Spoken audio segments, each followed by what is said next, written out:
జాతీయవాద జర్నలిజానికి అసలైన వేదిక నేషనలిస్ట్ హబ్ ని సబ్స్క్రైబ్ చేసుకోండి. నోటిఫికేషన్స్ కోసం బెల్ ఐకాన్ పై క్లిక్ చేయండి.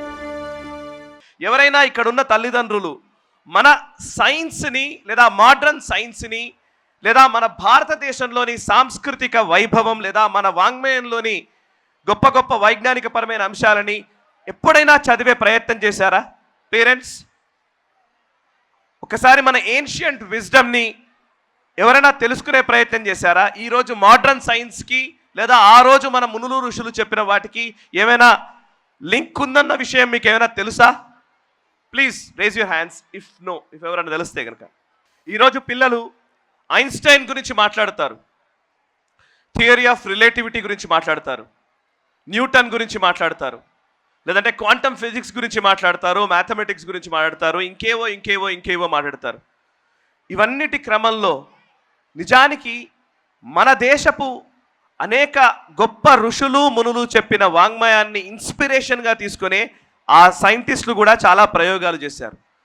సమస్య ఏంటంటే మనము మన ఋషులు చెప్పిన వాటికి పేటెంట్లు మనం పెట్టుకోలేదు, దాని తర్వాత ఫాలో అప్ ఎవరు చేయలేదు, అక్కడ డిస్కనెక్ట్ అయింది. తర్వాత మనది కాని విషయంగా మారిపోయింది. అది కేవలం ఒక పురాణంగా, ఒక ఇతిహాసంగా, లేకపోతే ఒక చిన్న అంశంగానే మారిపోయింది. చిన్న ఎగ్జాంపుల్ చెప్తాను. ఎవరైనా ఇక్కడ ఇంటర్స్టెల్లర్ సినిమా చూసారా? పిల్లలు, ఇంటర్స్టెల్లర్ సినిమా చూసారా? మ్యాట్రిక్స్ చూడలేదా? ఓకే, ఇంగ్లీష్లో వచ్చిన చాలా సినిమాలకు ఇన్స్పిరేషన్ భారతీయ వేదాంతం. ఎలాగో చెప్తాను. ఇంటర్స్టెల్లర్ అనే సినిమా ఎవరైనా చూడకపోతే ప్లీజ్ చూడండి, అది చాలా మంచి సినిమా, చూడాల్సిన సినిమానే అది. ఒక శాస్త్రవేత్త మన భూమండలం నుంచి ఎక్కడో వేరే గ్రహానికి వెళతాడు. సరే, స్టోరీ అంతా అక్కర్లేదు. ఆ గ్రహానికి వెళ్ళినప్పుడు ఆ గ్రహంలో ఒక గంట ఈజ్ ఈక్వలెంట్ టు 7 సంవత్సరాలు మన భూమండలం పైన. ఆయన అక్కడ ఒక గంట సేపు గడిపాడు అని అంటే ఇక్కడ 7 సంవత్సరాలు గడిచిపోతుంది. ఆయన అక్కడ ఒక రోజో ఏమో ఉంటాడు. ఆయన తిరిగి వచ్చేసరికి చిన్న పాపగా ఉన్నటువంటి తన కూతురు ముసలావైపోతుంది. ఇది స్పేస్కి సంబంధించి స్పేస్ టైంకి సంబంధించినటువంటి థియరీ, ఏదైతే ఐన్స్టైన్ చెప్పిన థియరీ ఉందో దాన్ని ఆధారంగా చేసుకున్నటువంటి సినిమానే ఇది. ఆ సినిమా కథకుడు కూడా ఒక నోబెల్ లారెట్. ఈ స్పేస్, గ్రావిటీ వీటి మీద ఆయన రీసెర్చ్ చేసినటువంటి వ్యక్తే కథకుడు. ఇంటర్స్టెల్లర్ సినిమా ఇది కదా స్టోరీ. ఒకసారి మన మహాభారతంలో కాకుద్మి అనే ఒక రాజు ఉంటాడు. ఆ రాజు తన కూతురు పెళ్లి కోసం అని చెప్పి పెళ్లి చేయాలనే ఉద్దేశంతో ఒక మంచి వరుడు కావాలి అని కోరుకుంటాడు. ఆ వరుడు ఎవరై ఉండాలి, ఎలా ఉండాలి అని అంటే కనుక బ్రహ్మ సృష్టికర్త కాబట్టి ఆయనే అద్భుతమైనటువంటి వరుణ్ణి సృష్టించి ఉంటాడు. ఆయన్నే అడుగుతాను నేను, గొప్ప వరుడు ఎవరైతే ఉంటారో వాళ్ళకిచ్చి పెళ్లి చేద్దాము, ఆయనకిచ్చి పెళ్లి చేద్దామని. ఆ కాకుద్మి అనే రాజు ఆయనకున్న వరం చేత ఆయన బ్రహ్మలోకానికి వెళ్తాడు. బ్రహ్మలోకానికి వెళితే అక్కడ బ్రహ్మగారిని అడుగుతారు. అడిగే టైంలో ఒక 10 నిమిషాలు ఏదో సమ్ టైం గ్యాప్ వస్తుంది. ఆయన అడిగేసరికి బ్రహ్మగారు చిరునవ్వు నవ్వి, పిచ్చివాడా, నువ్వేమనుకుంటున్నావు, నీకు తెలియట్లేదు. నువ్వు భూలోకం నుంచి ఇక్కడికి వచ్చి ఇక్కడ ఉన్న గడిపిన ఈ సమయంలో అక్కడ ఒక యుగం గడిచిపోయింది. నీ కూతురు చనిపోయింది, మళ్ళీ పుట్టింది, మళ్ళీ చనిపోయింది, రకరకాలుగా కొన్ని వంశం మొత్తం పెరిగిపోయింది ఆల్రెడీ.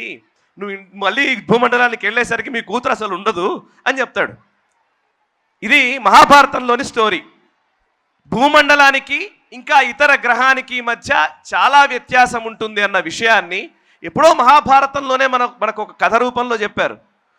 అదే ఈరోజు సైంటిస్టులు నిజమని చెబుతూ ఉన్న ఒక స్పేస్ థియరీ ఆఫ్ రిలేటివిటీ లేదా స్పేస్ టైం వాటికి సంబంధించినటువంటి అంశం. దీని మీద నేను ఎందుకంటున్నానంటే మనకు కథలుగా చెప్పిన అనేక వాటిల్లో చాలా మర్మాలు, చాలా రహస్యాలు అందులో ఉన్నాయి. ఈ రోజున్న యంగ్స్టర్స్ లేదా చిన్న పిల్లలుగా ఉన్న వాళ్ళు ఆ రోజు జరిగిన కథల నుంచి వాటిని డీకోడ్ చేయాల్సిన బాధ్యత మీపైనే ఉంది. మీరే దాన్ని నిజంగా వాటిలో ఉన్న శాస్త్రంలోని విజ్ఞానాన్ని, ఎందుకంటే మీరు మోడర్న్ సైన్స్ని చదువుతున్నారు, మోడర్న్ సైన్స్ అండ్ ఏన్షియంట్ విజ్డమ్ని కనుక తెలుసుకొని వాటిని అన్వయించగలిగితే భారతదేశాన్ని ఎవడూ ఆపలేడు. ఈరోజు మనం అనేక అంశాలు మాట్లాడుతున్నాం. లైక్ మోడర్న్ సైన్స్లో మనం మాట్లాడుతున్నటువంటి లైక్ క్వాంటమ్ ఫిజిక్స్ కావచ్చు. వీలైతే ఎవరైనా క్వాంటమ్ ఫిజిక్స్ని ఒకసారి సెర్చ్ చేసి చూడండి. నేను మీకు టాస్క్ ఇచ్చి వెళ్తున్నాను, ఏమనుకోవద్దు. పిల్లలు, తల్లిదండ్రులు ప్లీజ్ ఒకసారి నోట్ చేసుకోండి కావాలంతే. ఈ ఐన్స్టైన్కి సంబంధించి ఐన్స్టైన్ చేసినవన్నీ థాట్ ఎక్స్పెరిమెంట్సే.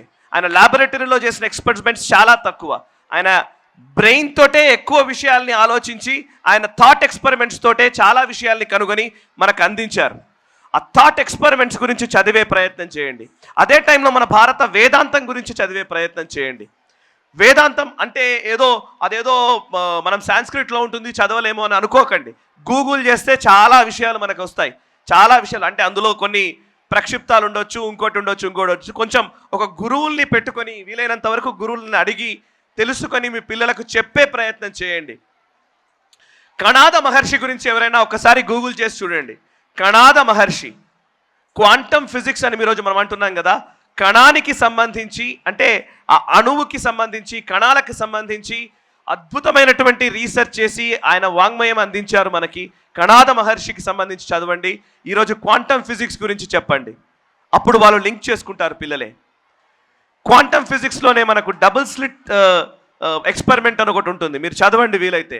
అందులో ఏంటంటే ఒక లైట్ వేవ్ రూపంలో ఉంటుందా పార్టికల్స్ రూపంలో ఉంటుందా అనే ఒక క్వశ్చన్ వస్తుంది.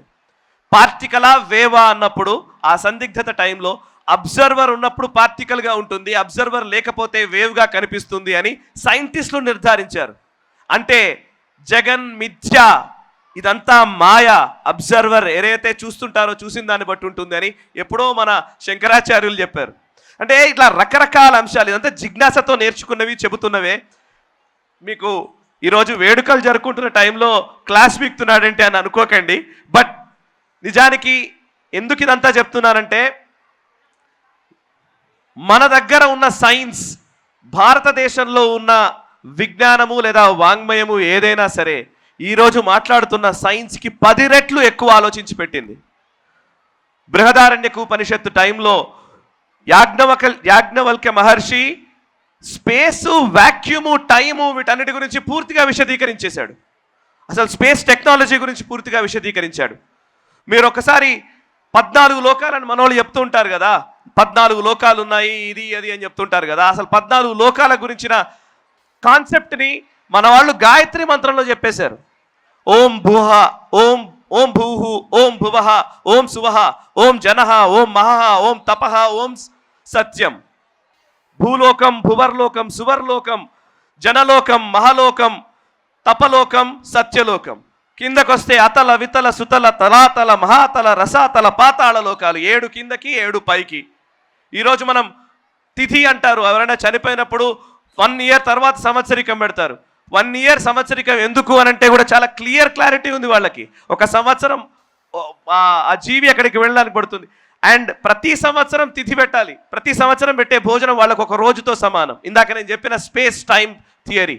సో ప్రతి మంత్రానికి, ప్రతి శ్లోకానికి, ప్రతి రిచువల్కి ఒక అర్థము, పరమార్థము ఉంది.